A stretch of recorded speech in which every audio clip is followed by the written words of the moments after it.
acknowledge the traditional custodians of the ground we stand on and thank them for allowing Papa to tell stories on these glorious lands we share.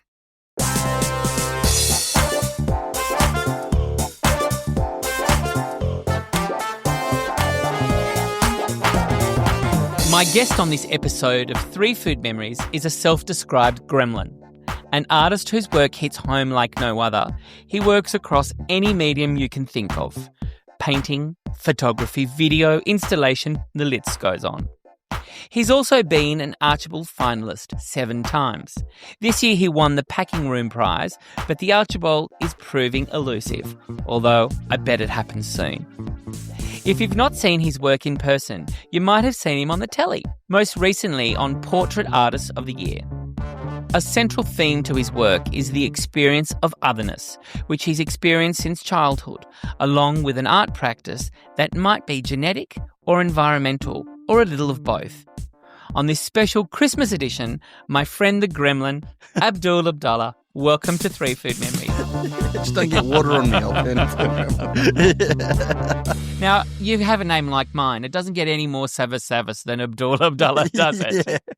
Happy Christmas. Happy Christmas. It's very me to choose a Muslim to celebrate or to mark our Christmas episode, because I believe that Christmas is for everyone. Where's your Santa hat? Oh, sorry, I didn't bring it today. How does someone like you get inside celebrating Christmas? Oh, Christmas has always been really important with my family as a time to get together. And every Christmas we'll have a big lunch together, the whole family. And I've got 3 siblings and they've all got kids, and their partners and their extended family will all come together for a lunch usually. It used to be at the beach, but then the beach in Perth got quite busy. And then so now we go to either my sister's house, or this time they're going to my brother's house, and we're all getting together and we'll exchange gifts. And we've got so many kids in the family with nieces and nephews. They all are so eager for Christmas time.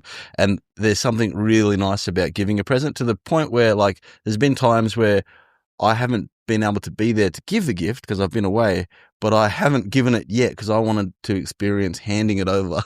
And I want that. I'm doing it for me. I'm seeing them happy, and that makes me happy.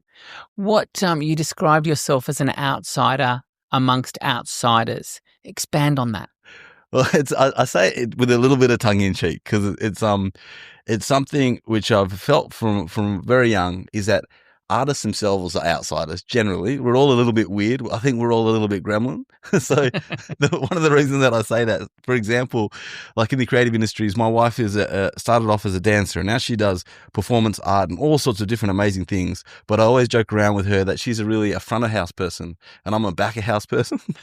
So I'm the gremlin out the back in my studio working away on something, while she's out there front facing with her audience and engaging right there with them in front of them, but I'm like a little bit behind the scenes. So she can respond and actually change her performance or change her art, can't she? She can manipulate it a bit to her audience, where you don't have that responsive, initial bit. Totally. I've made the stuff that's out there in the world. That's my offering. And then at that point, I kind of step back a little bit and then hope it goes well. So it doesn't, so the outsider amongst outsiders it's not a cultural thing. It doesn't refer to. Oh, no, it does as well. Sorry, I should explain a little bit more in depth, in that it's happening at there's a few different things happening at once. And I talk about it in a few different respects. So, for example, when I was in art school, I worked at a boxing gym, because I boxed when I was a teenager, and then ended up working at a boxing gym for 10 years, being a sparring partner for pros and stuff, getting my head mashed in for a long time. But I was too boxing gym for art school. So I'd rock up with black eyes and all that sort of thing. And then, but I was all this in Perth. This is all in Perth. This is years ago in Perth. And then, but I'd also be to art school for the boxing gym, because it's a very particular environment, boxing gyms, especially boxing gyms like 15 years ago. So it was, I was a little bit soft for the boxing gym, but a little bit too boxing gym for the art school. And then, like, Muslims in the country being outsiders in a respect, but then I'm an artist in a very contemporary art setting, in an art school setting, and then as a professional artist amongst a community which doesn't necessarily produce that many artists in this country. So it's an unexpected situation. So you're always a little bit on the outside, but I think that's one of the things I've described about artists, or one of the things I say about artists is that we are welcome in so many places, but equally uncomfortable in all of them. Explain the uncomfortability. Oh, the uncomfortability in terms of, so this isn't necessarily a cultural thing, and more talking specifically about art, is that like I've had dinners at prime ministers' houses and stuff like that. My wife and I were invited to meet Prince Harry and Meghan Markle. Like we've been to these very peculiar places. But you're there for a reason, aren't you? Yeah, there for a reason. There to meet, and they're there to represent something or some type of cultural experience or something like that. And there's a reason that we're invited to these sorts of things. But also, like I grew up in a suburb called East Cannington, which was off Minyana. I lived off on Gibb Street, which is off Minyana Road, and Minyana Road at the time was voted the worst street in Western Australia. So it's sort of like coming from that. And then ending up in these glitz and glamour places, but then going back to that, it's sort of, you go everywhere and you fit in with everyone, but also don't fit in anywhere. You have a complex and diverse and richly layered heritage. What are your roots? So on my father's side, I'm a seventh generation Australian going paternally to a convict who got here in 1815 to Sydney. Wow, you've really gone far back. You've really dug. So he stole 2 stamps and a watch chain in London, that ancestor, and then 7 generations, here I am. And on my mother's side, she's from Malaysia. She's Malay from a village called Lingi, which is like Kampung is the word for village. So Kampung Lingi on the west, near the west coast of the peninsula, which is the mainland. And they've been there since around 1668, and before that they were from an island called Sulawesi in Indonesia, so it's the Bugis tribe ancestrally, and Makassar from Sumatra. So it's sort of it's a bit of a mix of everything, but it's mostly sort of Southeast Asian, Malay, Indonesian on one side, and then very much Anglo-Saxon, Anglo, white, dad, convict on the other. How does it all come together? In terms of how did they get together? Well, yes, let's start there, yeah. Oh, so my dad was studying English in Malaysia in like 71 or 72. He's going to correct me, whatever I say. I'm sure I've got it wrong. And then he got kicked out of Malaysia during some student protests at the time, being, I think, the only white face in the crowd, and they picked him out. So he had something to say. He always had something to say, quite politically engaged. But he'd met my mum prior to that. And then when he got kicked out, he went west from there. So went all the way through Pakistan and the Middle East and Afghanistan, like when there was a royal family who was there, and ended up being in the very eastern part of Europe, and then caught the train through Russia on the way back. It was over something like a year, and the whole time they were exchanging letters, and then on the way back he married my mum in Malaysia and then brought her back to Australia in 1972 to a just post White Australia policy, Australia. Yeah. And so how did that go? How did her family feel about this white man coming in? And they didn't like it. They certainly didn't like it. And she's the second oldest of 14 in her family. So there were expectations on her, weren't there? Definitely. She was the oldest daughter. She had an older brother who is how my father met her, through her older brother. I think they were studying together. And then I think she was getting away from it a little bit. And then she got to Australia, and I think she found it very difficult in Australia. Like, she's a super strong woman, and but it would have been a really hard time to come to Australia at the 70s as like a little brown lady who knew English, could speak English, but just was in a very, very white Australia. And so how did this little brown lady assimilate into the culture? It's sort of integrating, and I guess it is assimilating, but like the getting fluent with the language and the particular colloquialisms and slang of an Australian culture. But it took a lot of thick skin and going through so much. But also she had my sister quite early on, my oldest sister, and that became her world, I think. And then my 2 older brothers, this was all in Sydney before we moved to Perth. And she lived for her kids, and that was, I think, her focus. You went to a Muslim school here in Australia, didn't you? Yeah, I went to a couple of Muslim schools, one in Perth called Al Hidayah, and then one here in Sydney called Malik Fahad. And explain that experience. Well, they're very different schools, and mind you, this is primary school, so I was a little kid. But Malik Fahad, which I went to in, I think, 95, that was a much more structured school. I think there was like 2,000 students there from primary school all the way to high school. And it was interesting for me because I'm Southeast Asian heritage, and I was put into a classroom and in a school which was almost exclusively Arab kids. So it was a different culture. And Perth at the time too, because I'd moved to Sydney for a little bit to give the context, Perth was a very Southeast Asian version of Islam, and then here was a very Arab version of Islam, and it's very, very similar. But there were times, especially in class, where we had an Arab lesson or doing the Quran lessons, and I was so out of my depth compared to native speakers of Arabic and things like that. So I struggled a little bit in that sense. But that's a school that had got funding from Saudi and all sorts of things. It was, I think, quite conservative. I guess it was quite intense. Explain the intensity. I'm trying to get the essence of this education. Oh, all right. So let me do it in comparison to the previous primary school I'd been to in Perth called Al Hidayah, which was a brand new primary school, just getting on their feet, and it was super loose. And it was very, very multicultural. There was like kids from all over Southeast Asia. There was kids from the Caucasus. There's kids from Africa. Like, we're all kind of in the mix. And I was from a particular generation of kids. I don't want to speak on behalf of anyone else, but like the closest friends that I had, the Muslim kids growing up, we were all dual heritage. So it was often the case where it was our fathers were white guys from Australia who had all from a very varied experience, and then our mothers were from Pakistan, Malaysia, Indonesia. Like, it was, so we were all mixed heritage kids who had a slightly different cultural upbringing to other Muslim kids that I grew up. What a tapestry of a classroom. Yeah, it was. But to give an example of how loose it was, I remember our maths class, it just, our teacher, I remember, was 19 years old and he had Jordans, and what he'd do when the class started is he would close the door and would play Lego. So that's what I was used to. And then I came over to Sydney to Malik Fahad, where it was like they were a really high-performing school, and now they're really high-performing. It was like strict. You had to do the work. You had to sit there. And my dad at the time worked at the school, so there was a greater expectation to me to do well. And it was a very interesting time, I'll put it that way. Why did your parents choose to give you an Islamic education? None of my siblings had done it. But that being said, they're a little bit older than me, and they weren't really Muslim schools at that point. And then when I went, I think it was, I guess my dad kind of just decided, because I started off a primary school, just normal public school, and then I went to Al Hidayah for a little bit, and then went to Malik Fahad, and then after Malik Fahad, we moved back to Perth, and I went back to the same primary school that I started in. So it was a bit of jumping around when I was little, and then when I went to high school, it was a public school that had a special art program, so I could pursue art, like do extracurricular activities in the art classroom. And so, what did Christmas look like in this context of these Islamic schools? Oh, there was no Christmas at those Islamic schools. No, it wasn't. But it was school holidays around Christmas anyway. So like we'd do our own thing. And then when we were in Sydney, I'm trying to recall.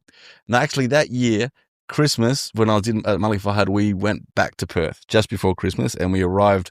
I remember arriving back in Perth on Christmas Day. So that's why I remember it specifically. This is 1995.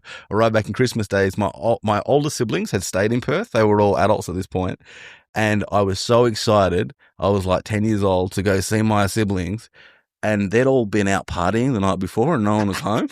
so I arrived with my parents going, can't wait to see my brothers and my sister. And no one was there. So that's why that particular Christmas has stayed in my head. Yeah. But so the thing is, I just remember at school when I was a kid at that age that we would talk about what we were doing for Christmas and what Christmas presents we were getting. So were you still having those same conversations?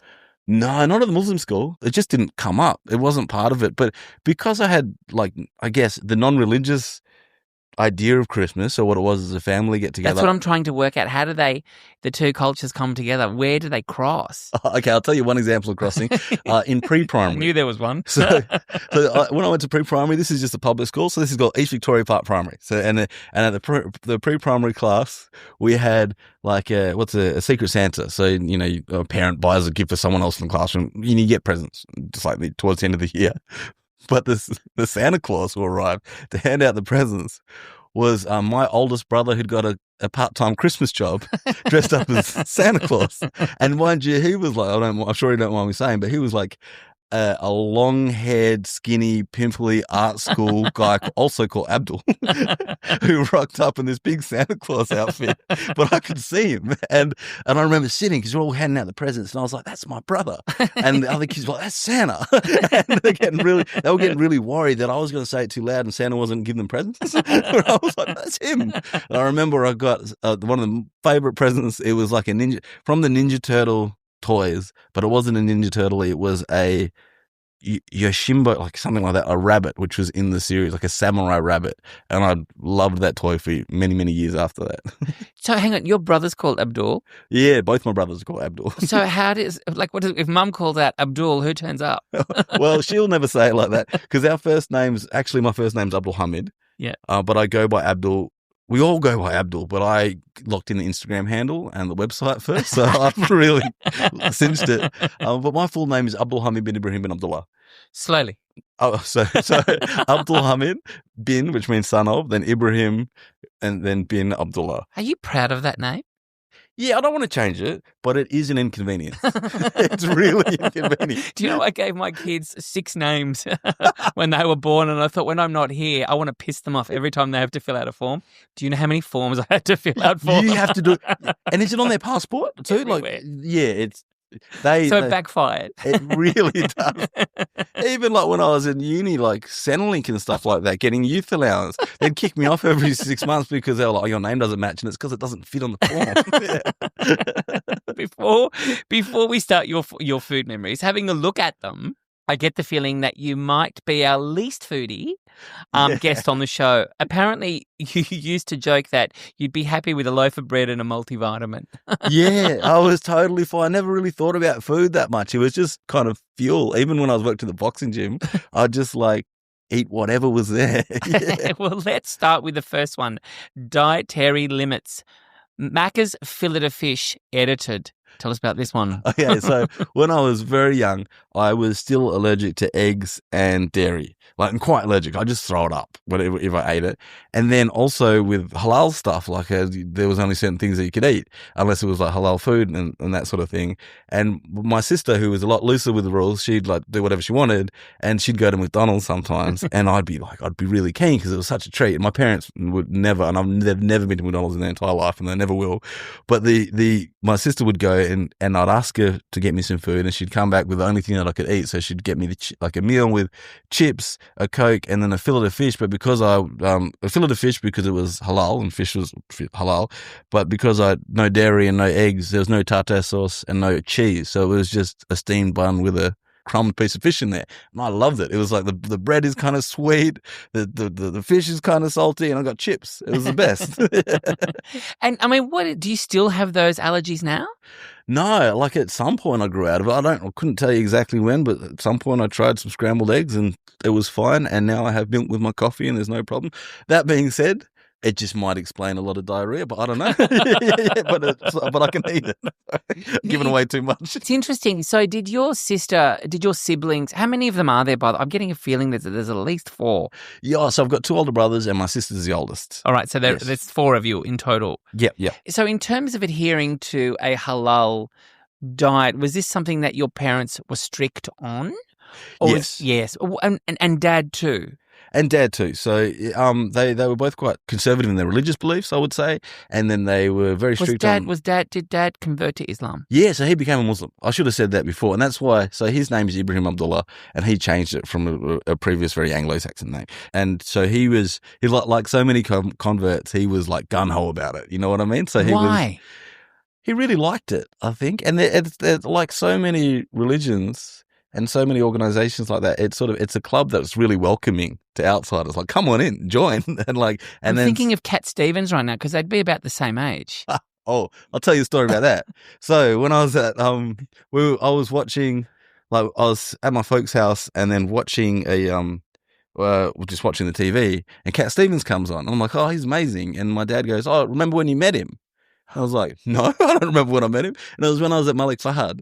I was in my dad's office and he just introduced me to Uncle Yusuf, this English guy.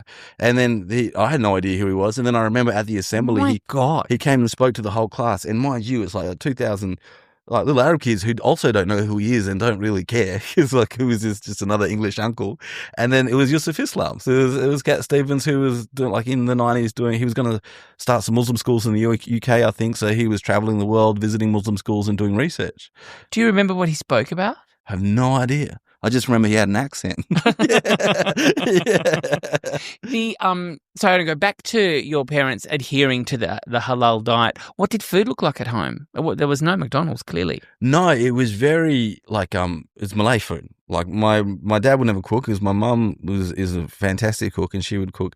Like we'd eat rendang, we'd eat curry chickens, but it was at the same time. It's funny because when she would go back to Malaysia and cook, they'd tease her. They'd say that she lost her spice because she stopped making things so spicy to cater to her kids and her husband's more sensitive spice palette. Were they talking? Not only were they talking about her cooking, but do you think they were also talking about the way she embraced her culture? This is like more of a cultural story, so I'm jumping around a little bit.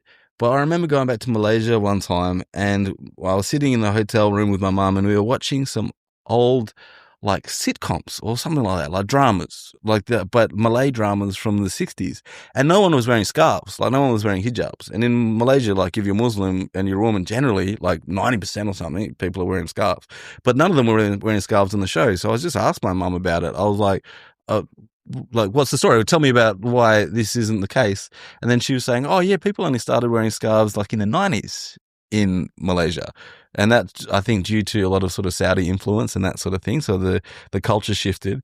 And she was saying, it's quite a funny story in that she was the first one in her family to wear a scarf, and she started wearing one in Australia because my dad was so involved politically with different Muslim organizations that she decided to start wearing one. And then she went back to Malaysia the first time wearing one. And even her Quran teacher back in the village teased her. They were like, oh, wearing a scarf, you're so pious now. And then now when you go back there, everyone does. Back to the food, because that's what we're here to talk about. Yeah, of course. Yeah. So there was sneak out visits to Filet-O-Fish. What would have happened if your parents had found out that? Oh, the Filet-O-Fish was fine. All right, okay. Yeah. I mean, at that point, if they caught me having like a Big Mac or something, maybe they would have been upset. But like, a Filet-O-Fish was fine. What's your favourite thing to eat these days? Oh, this sounds a bit disloyal to my Malay heritage, but it's sort of Indonesian food. I really like Indonesian food. And I spend a lot of time in Thailand now because I've got a studio there. And when I'm from there, like I love Thai food, but I try and seek out Indonesian food as much as I can. What is it about the Indonesian? Explain Indonesian food. Well, it's kind of like Malay, but a little bit less fried. So a lot more grilled things. And Malaysian listeners or watchers will probably like crucify me for this, but I like this ayam bakar, like this like grilled and baked chicken and that sort of stuff. For me, it feels a little bit light. It's like Malay food that's a little bit lighter. But I feel like I'm very naive and a little bit ignorant to it. All I know is that I prefer it. Interesting, though. You say that you do well with a loaf of bread and a multivitamin, but you're very versed in food. You can actually talk about the differentiations between these Southern Asian cuisines, can't you? Oh, I guess it's changed over the past 10 years. Like say for example, the gallery that I'm with, Amaziav, was started in Singapore. That was their first base, and I would go there quite often for stuff. And the first times that I would go there, I would find Singapore, again, to put people offside, I'd find it a little bit dull. Like, not because I would like to party and there wasn't that many places to party. But then now that I like eating a little bit more, that's all I do when I'm there. I just go to food court, to restaurant, and it's just fantastic. I couldn't tell you or describe the food very well. I couldn't, but I just know the food is really good. And then another thing about Thailand is how many Michelin star places are around. So I've been to a bunch and it's really fantastic. Yeah. So before we head into your next food memories, which are all about your wife, Amarita, not Rita. Not Rita, Amrita. Yep. Where did you two meet? Oh, it's funny. We met at Icebergs. Bondi Icebergs. At a restaurant? At the restaurant, yeah. We weren't eating, but it was, so I was doing a TED Talk and she did TED Talk a few years after, so I was doing a TED Talk at the Opera House, I think in 2015, and they did a mixer the night before at Bondi Icebergs. And I saw her from across the room and I was like, who is that? And it took me a little bit to get to speak with her and we had a chat and that's when our friendship started and we started seeing each other probably 6 months after that or something. How many dates do you have before you were like, this is it for life? Oh, she still doesn't believe it. But on that very first day, not even a date, it was that first time that I met her at Icebergs. I went back and saw my housemate, David Collins, who's a fantastic, lovely photographer, amazing guy, amazing artist. And he I told him, the first thing I said is that I've met the person I'm going to marry tonight. It just took me a while to A actually. few of our guests have said that. Explain the feeling that the body communicates with you when you get that. It's really hard to explain. Well, maybe not so hard to explain, but when you see someone across the room and it feels like the oceans are parted, it's like there's Biblical. Yeah, this spotlight has hit this person, and then you're like, this person is magic. And I'm completely drawn to them immediately. And I mean, I've talked about it before, but we had like a rocky thing too, where we were together for 3 years and then we broke up for 3 years and then we got back together and got married. So it's an unusual story where people are that far apart for that long and then to reconcile, come back together and get married. Do you think that actually gave you both space to get your art practices in a place where you could come together and just grow? Yeah, art practices and also our heads, I think. Like we needed to do a little bit of growing up, and I don't think you mind me saying, I think both of us did. And then when we got back together, we were in a much better place to see eye to eye and to be there for each other. So now you both live in Thailand? Yeah, between Thailand and Melbourne. Why did you choose Thailand? The joke is that when we got back together, she was living in Melbourne and I was living in Sydney, and I didn't want to move to Melbourne and she didn't want to move back to Sydney. So we went to a place that we both enjoyed, which is Thailand. But we do have a place in Melbourne. So we kind of go back and forth, and we don't have a place in Sydney. Some of the best food in the world, you said before, Michelin star restaurants. Who does the cooking at home, particularly in Thailand? Oh, the first year that we were there, spending time there, we didn't do any cooking because it was just so easy to get food everywhere else. And now I try and cook most of the meals that we eat. You do? Yeah. There's not that many meals that I cook. It's in varieties of like a couple of different pastas and a couple of chicken rice dishes and that sort of thing. But I do enjoy cooking. And once I got my head around the ingredients that you could get there, I cook a little bit. Do you treat? We spoke earlier that you work in so many disciplines in with your art. Do you treat ingredients like you treat mediums when creating art? I guess, but it's not in the way that someone might necessarily think from the outside. Where when I make art, I've got quite a rigid approach. Like it's a very step by step. This is what we're going to do. This is we're going to break it down how to produce this outcome. So when I'm making a painting, for example, I spend a lot of time on the design beforehand before ever getting a brush wet. So I kind of know what it's going to look like beforehand. And the same with when I'm cooking is that I'm just a stickler for following the instructions from a recipe. So I'll measure everything. And Rita laughs at me all the time because I'm very particular. Like I've got to get the measurements just right so it has the outcome that I expect. So I'm not so much of a freestyler. I'm just a follower of YouTube instructions. What does cooking give you? Oh, there's something really rewarding about cooking for someone, which is nice. Like I love when I cook for someone and they like the food. Much like the gift giving that you spoke earlier about giving to your nephews and nieces. Totally. It's a bit of an offering. And then on a practical level, I can cook a bunch of meals at once, take them to the studio, not have to worry about it. It saves time in the long run. But I am also I'm a slow cook, it turns out. It takes me about an hour to cook anything. Are you listening to music at the same time as you? Yeah, often music or a podcast. Rarely music. It's mostly a podcast. So you'll be listening to this. Yeah, mate, I'm going to be listening to this, judging what I say. Yeah. So let's move on. Let's move on to your second food memory. Now, this is when it would seem that you suggest you step up in the way that you approach dining out. It's booking a table at a restaurant. What's that, you say? Yeah. That was one time when Amrita and I first started seeing each other, and we were in Melbourne, and I said, make sure you've got this day free because we have to work like with our art practices and with the way that we move and travel around. We really have to cement and schedule days together. And we weren't as busy back then, but still I wanted to set this day aside for a special day and go get a really nice meal. And then she's like, oh, where have you booked? And I hadn't, because I had never thought of the idea before. I never made a booking in my life. So I thought you could just walk into a restaurant because that's what I'd done. And I'd never taken myself for a meal that you had to pay for at the end. So it was like that. This was all new to me. You're growing up now. I was growing up. So, and at that point I was like nearly 30 or something. So I've been around for a little bit. Well, you finally got there. Yeah, finally got there. And so we walked around until we found a nicest place that had a table that we could go to. And it was really nice. It was good. Yeah. What was the meal? I can't for the life of me remember. It was something like a steak or something like that. Like I can't remember exactly. So the memory here is not the actual meal. Not the meal, but finding a place, being embarrassed that I hadn't sorted it out, and then being annoyed at the sommelier.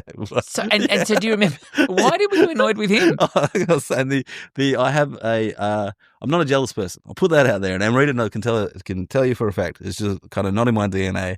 But I have a suspicion that sommeliers are trying to break you and your partner up. And every time I've been to a restaurant, I've been very suspicious of these sommeliers. Like one time, this is me being a little bit mean, but we were down at a restaurant in Bunbury in Western Australia. Amrita was on tour, and so she was down there.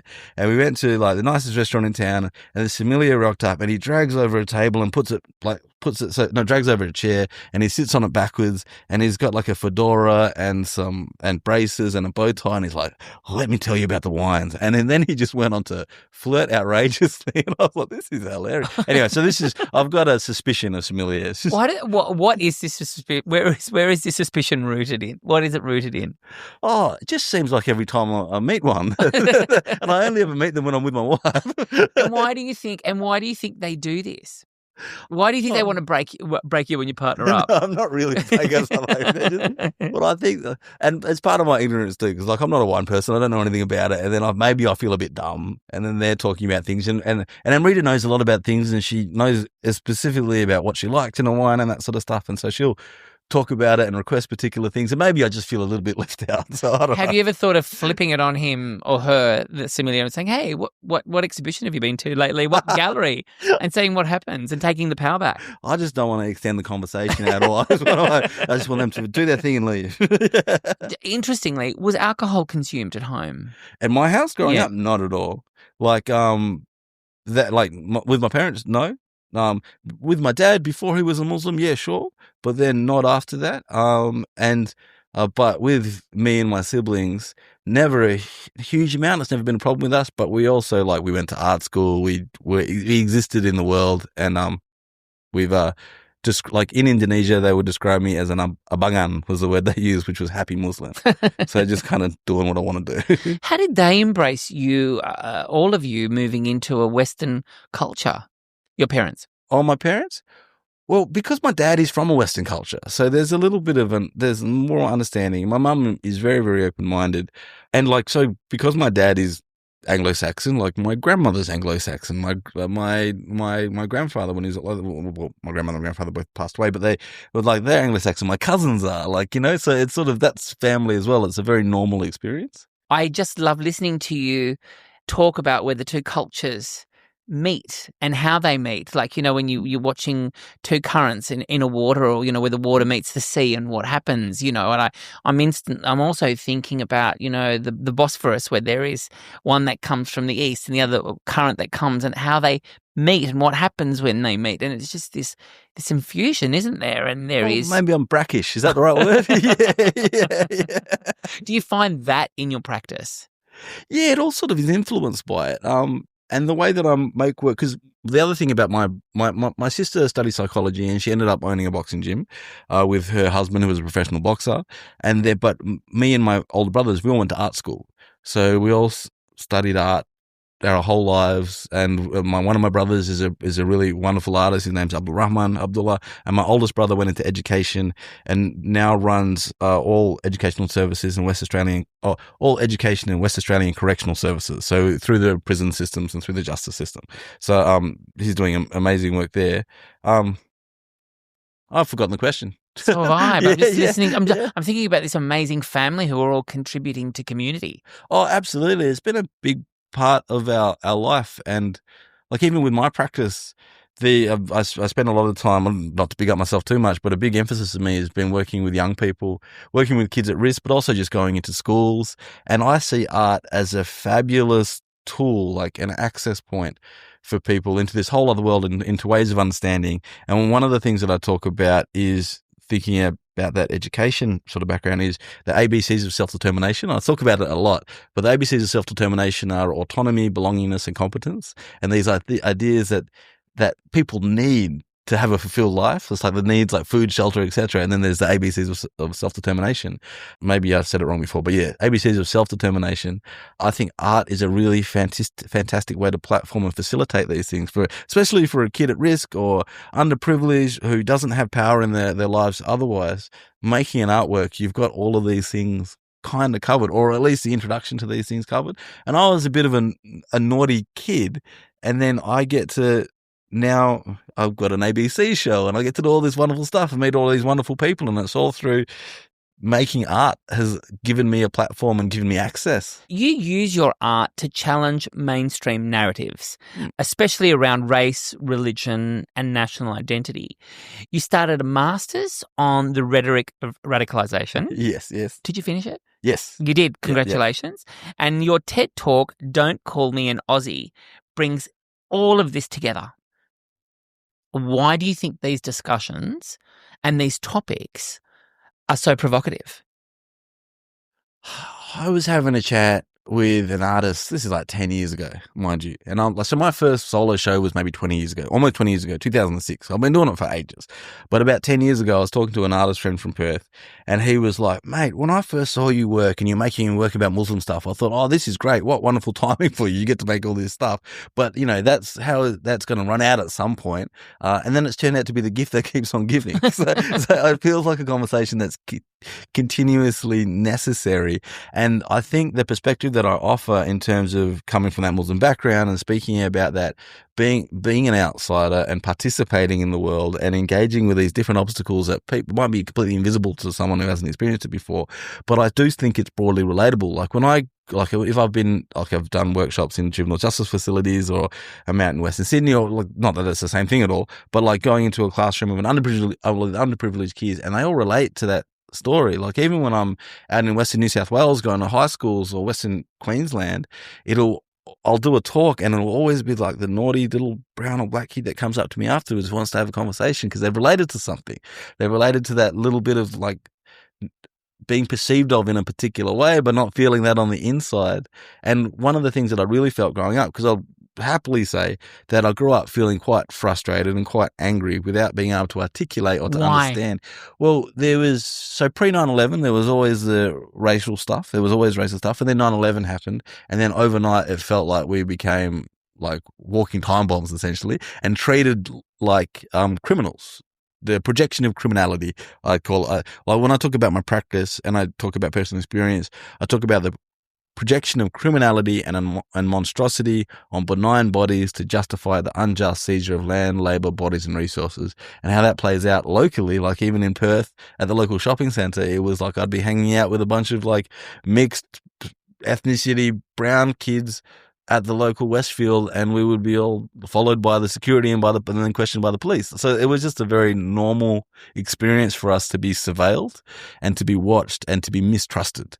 And then I felt, and I could see it with my friends growing up, like so many of my friends growing up, they'd either go one way or the other because they didn't feel accepted by a broader society or authority figures, by the police or security and that sort of thing, school principals and teachers.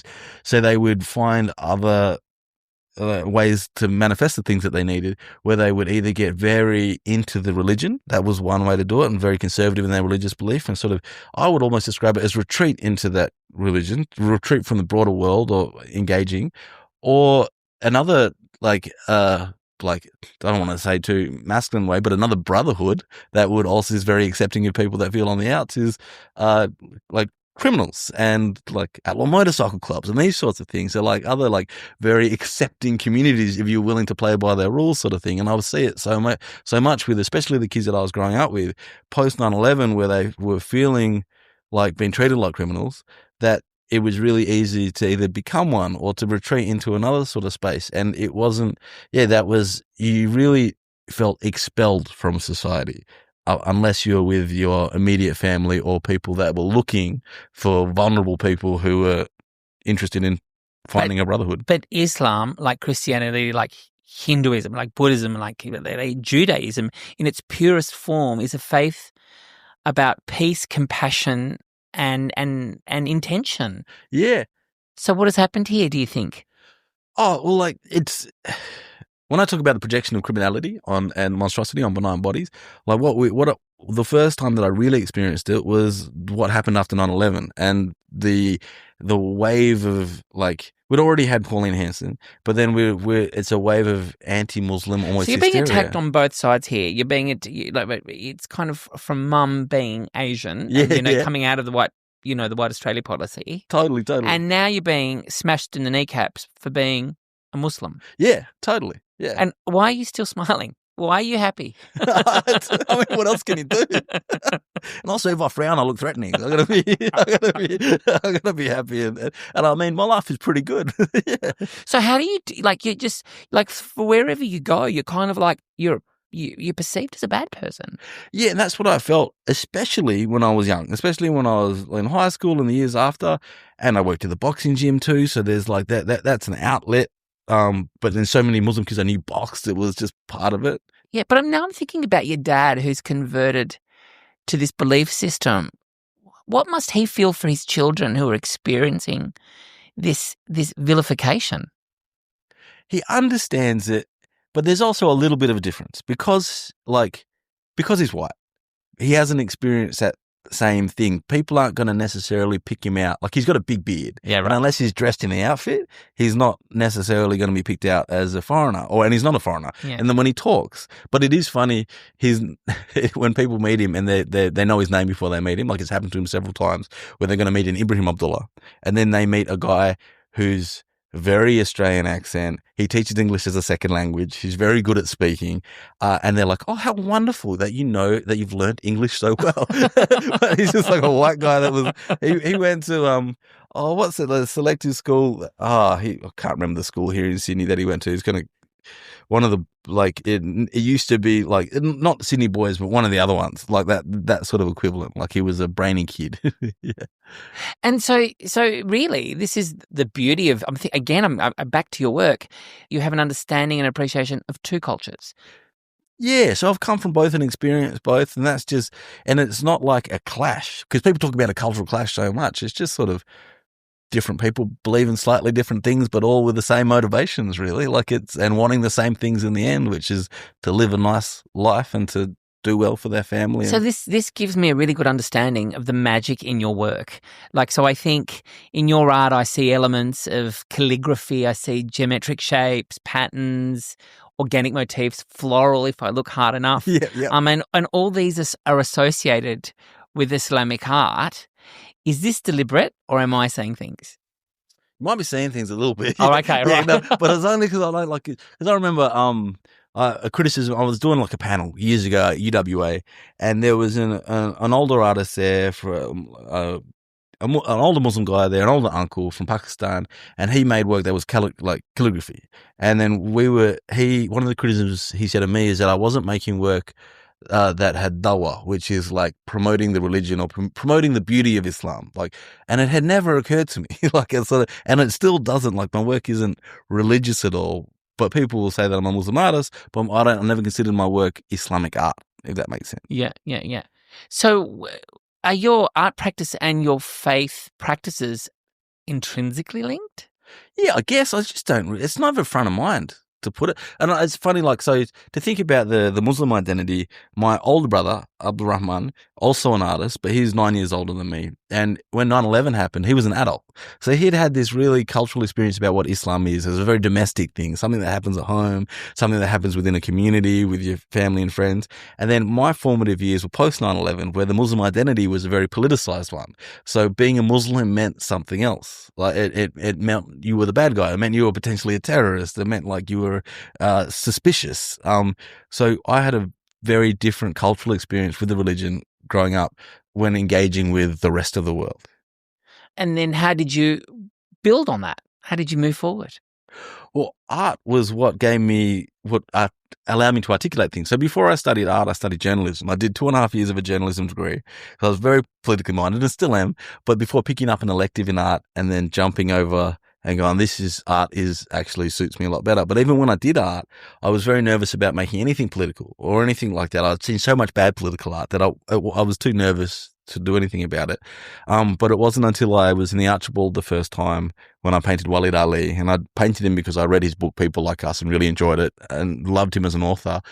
So reached out to him, painted him. And then when it got into the Archibald, and I was 25 at the time, I just got a spate of really nasty emails telling me essentially that I wasn't welcome in the space, that to go back to where I come from and that sort of thing. And that was really shocking for me, and really made a really wonderful moment really bitter. And I got really upset and really angry. And it was Walid Ali, and I've told this story a million times, so it sounds like by rote because it kind of is. But it was Walid's advice that really encouraged me to engage this with my art practice, where he was saying, regardless of the reality of your actions and beliefs, you're going to be perceived of in a particular way because of the way that you look and your name. But being angry doesn't really result in anything good. If you want to contribute something positive to the conversation, do it with your strength, which is your art practice. And that encouraged me to make work that interrogated these sorts of things. And then that found an audience, because there's so many people who felt like me in that respect, I think. And especially young people who are going through stuff or being perceived of in a particular way. And it really connected, and it's not heartwarming to know that other people are going through bad things, but it was interesting that there was that audience and people could relate to it very broadly. The first, obviously, it didn't put you off because you went back another 6 times and paid it again for the prize. Totally. That was the only time where I got really negative experience. And then what happened, the consecutive attempts? So the next time that I was in, I painted 2013. So that was 2013, and I painted Anthony Mundine. Yeah.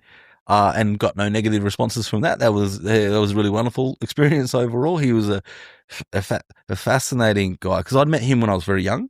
So being from Perth and being involved in boxing, I was floating around the community when he fought Danny Green, like years and years ago, the first time. I'm nodding like I know who Danny Green is. Oh, right. Oh, okay. Maybe we don't need to talk about this. No, please do. So Danny Green was a world champion boxer, but from Perth, like beloved in Western Australia, and he still is. And then Anthony Mundine was like perceived of as the bad guy, like he was the antagonist to Danny Green's protagonist. And then Anthony Mundine had come over to Perth to promote their huge fight that they were having, on the biggest fights in Australia that up until that point.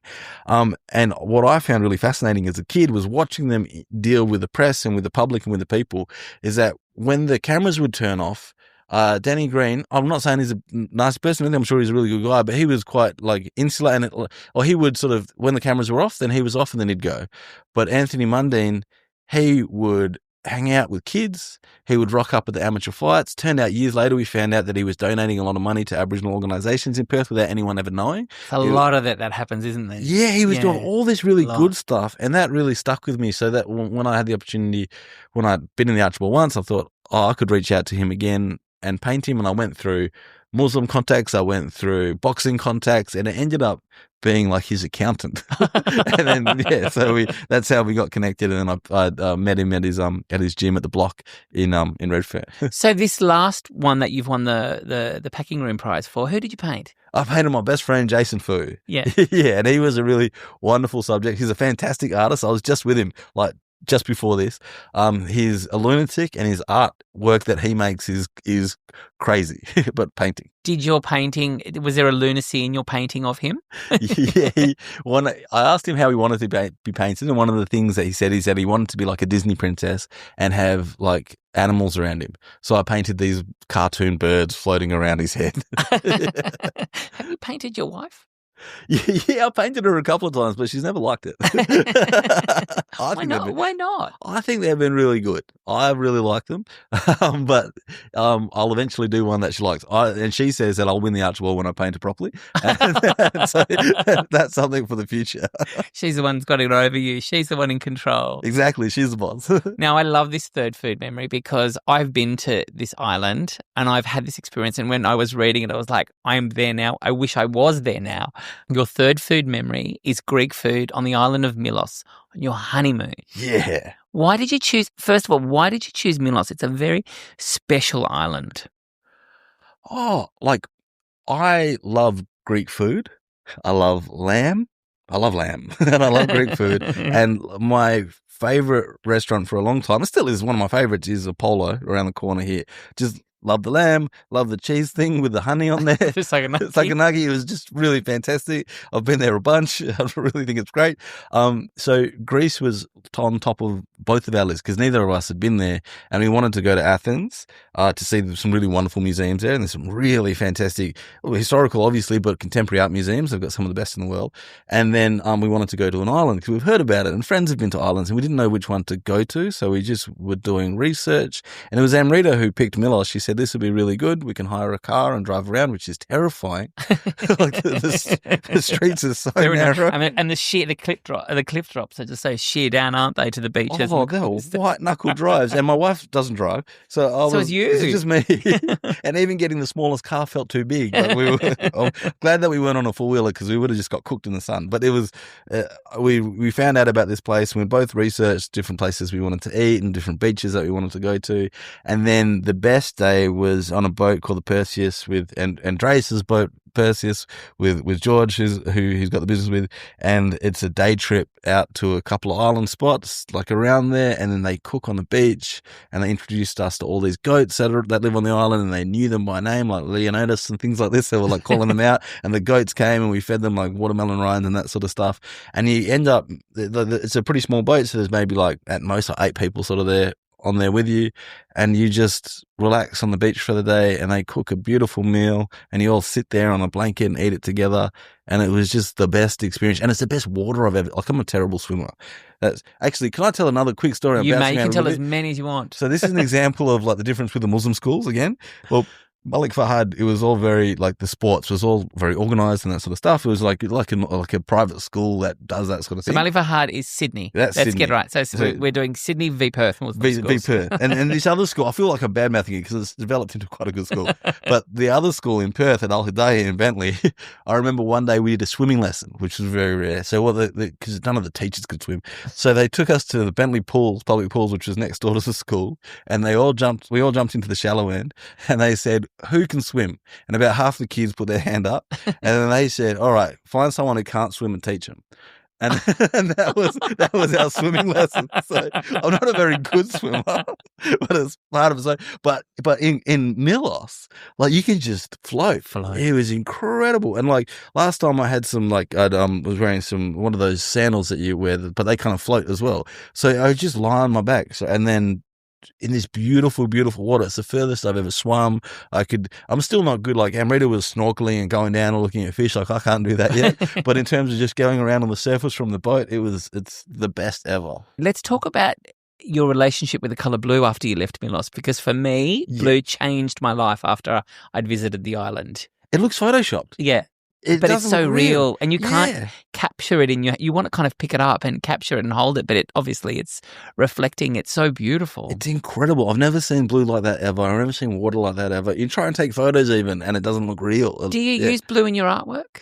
A little bit. Like I painted oceans and things like that, but I've always wished that I'd taken a better camera with me because for a long time I was painting these rocks with smiley faces on them, and there are some really beautiful rocks in the water there that I'd wish I had better photos of as opposed to blurry iPhone photos as we're going past in a boat. But it was such a spectacular place with such amazing history. Like Venus de Milo was from there. It's incredible. And the little towns, everything. We didn't have a bad meal. Everything was amazing. Even when we were waiting, like the last time that we went there, You've been back a couple of times. Yeah, went twice. I went back again last year, and we were flying from Paris to Athens and then catching a boat.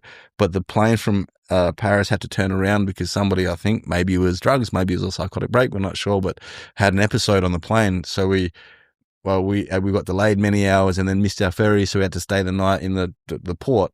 And just the closest restaurant that we found to the hotel that we booked last minute was just incredible, delicious. Everything was amazing. Does Greek cookery feature in your home cooking? So I like to do a lamb, like a Greek lamb, but this is all stuff from YouTube, right? Like it's all like lemon and yogurt and a chicken, which is essentially the same recipe with chicken instead of lamb in the oven. But it's been a while since I've done it because even like in Thailand, to get a lamb leg is not so straightforward, and it's all Australian lamb that you get. So when I'm in Australia, it's much easier to go to the shops and pick it up. But there you can get it, but it's also significantly more expensive, and it's just not something that you necessarily cook. So whenever I'm in Australia, I'll try and get some lamb. You've chosen as your social cause the Muslim Aid Australia organisation. Yep. Tell me about what this organisation does. Oh, they do a lot of different charity work, and the one that I've said is they're raising money for food, essentially, for Gaza. People are still dying every day, needlessly dying. And when you see the kids, it's heartbreaking. So just obviously, any child dying anywhere is a horrible thing, but to see so much of it and to see people dying when it could be not the case is heartbreaking, endlessly heartbreaking. You do a lot of work with children, so when you see these children in Gaza suffering like this. How does it make you feel? Oh, it makes me feel horrible. I think about my nieces and nephews. I think about the kids that I work with. And it's just like to see a child like that who's absolute, like we talk about the projection of criminality and monstrosity on benign bodies. And I talk about that when the lead up to the Iraq war and the invasion of Afghanistan about, making sure people think that they're the bad guy before we bomb them. And we talk about the Iraq war where turns out there was no weapons of mass destruction or anything like that. And even with Afghanistan, Osama bin Laden left after a couple of months and there was a 20-year war. So needless death. For so much. And then to see a kid who's absolutely done nothing, there's no way that you can convince me that an 8-year-old deserves that type of violence or that type of life or that type of suffering. It's just heartbreaking.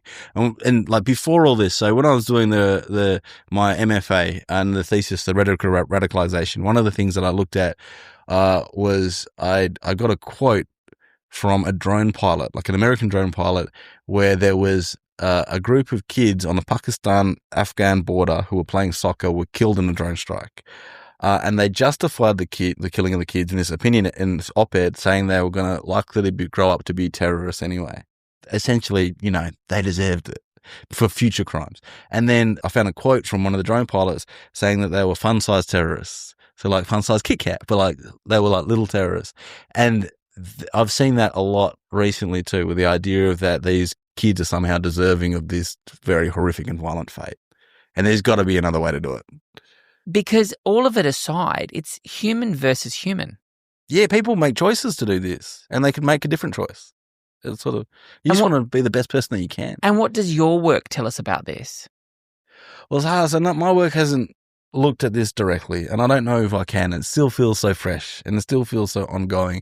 Maybe it's something that I can look at in hindsight, at a much smaller level, actually entirely different. So the work that I'm doing at the moment is for the Sydney Biennale next year, and it's making work about the Cronulla riots, but specifically about the Cronulla riots, images of the Cronulla riots in these paintings. I've remade these scenes with models in place of these rioters and that sort of thing, and these huge paintings that reference neoclassical painting to tell a story about the riots. And I'm doing it because it's 20 years since the Cronulla riots. Anniversary, yes. So speaking to these issues, but it's taken me 20 years to revisit that. I've been an artist this whole time, and I've talked about the Cronulla riots in my work, but never depicted it, never been specific about it. I need to look back on things to really engage with it in my art practice. In the meantime, when you talk about what's happening now, I don't think my work addresses it directly at all, but I hope that it speaks to the idea of humanity and a shared humanity, and that should be what propels us, as opposed to really defining people and putting people in the box. We have an MFK Fisher serve it forth tradition here at Three Food Memories, where our previous guest presents you with a dish. Our previous guest was Mary Custis, and she presents you with something that is very, very linked to your third food memory. She serves you a whole baked fish, kind of Greek style, with lemons and sliced potatoes. That sounds absolutely fantastic. I love it. I was always nervous about, I don't cook fish myself for no other reason than I'm scared of bones. But if somebody has served me a delicious cooked fish, a Greek cooked fish, I'm happy. Very, very happy. What would you like to serve our next guest?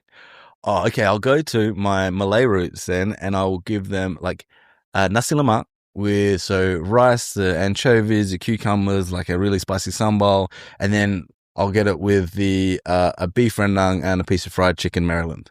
My final question to you is 2026, next year. Yes. If your work could change one perception about identity and belonging, what would it be? One of the things that I want my work to really do, and it sounds so cliche, but just to get people to really, really interrogate empathy and seriously take empathy really seriously, and to imagine yourself in somebody else's shoes with somebody else's experience. And I think people would find it much harder to treat people poorly. And I think that's a huge thing, and to take in somebody's context. Because so often people just make up a context. And I found that with my personal experiences that they project all sorts of nastiness that have nothing to do with the person that I am or the things that I believe or the things that I've done, nothing to do with my actions, but it's about an imagined version of me in their head. And people do that all the time with all sorts of people. But if they're to walk a mile in their shoes, to be completely cliched, I think it would change so much about the world. However you celebrate Christmas, I wish you and your loved ones a very happy season. You too. Merry Thank Christmas. you for being on 3 Food Memories. Thank you.